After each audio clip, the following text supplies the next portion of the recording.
বাংলাদেশের পট পরিবর্তনের সঙ্গে সঙ্গে প্রতিবেশী দেশ ভারতের পণ্য রফতানিতেও বড় ধস নেমেছে। গেল আগস্টে ভারত থেকে দেশে রফতানি কমেছে 28%। দেশটির বাণিজ্য ও শিল্প মন্ত্রণালয়ের পরিসংখ্যানের বরাতে ভারতীয় সংবাদ মাধ্যম ইন্ডিয়ান এক্সপ্রেস এক প্রতিবেদনে বলেছে, বাংলাদেশে বিক্ষোভ ও সংঘাতের কারণে বৈদেশিক মুদ্রার সংকট আরও গভীর হওয়ায় আগস্ট মাসে ভারতের রফতানি কমে গেছে। এ সময় বাংলাদেশে ৬৮,১০,০০,০০০ পণ্য রফতানি করা হয়েছে, যা গত বছরের আগস্টে ছিল $৯৪,৩০,০০,০০০।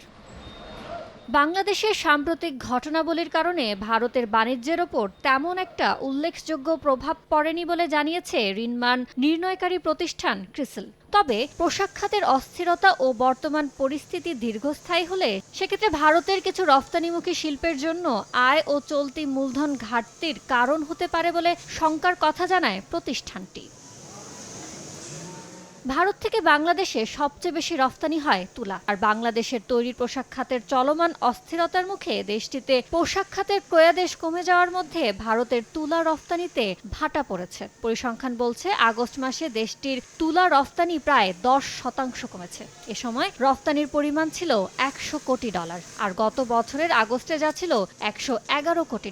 অর্থাৎ বাংলাদেশের তৈরি পোশাক রফতানির ক্রয়াদেশ কমে যাওয়ার প্রভাব পড়েছে ভারতের বস্ত্র খাতে।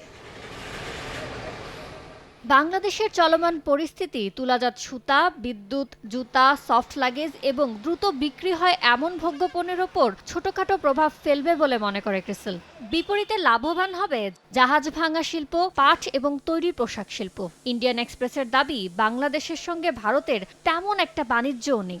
গত অর্থ বছরে ভারতের মোট রফতানির 2.5% হয়েছে বাংলাদেশে। মোট আমদানির মাত্র 0.3% হয়েছে বাংলাদেশ থেকে।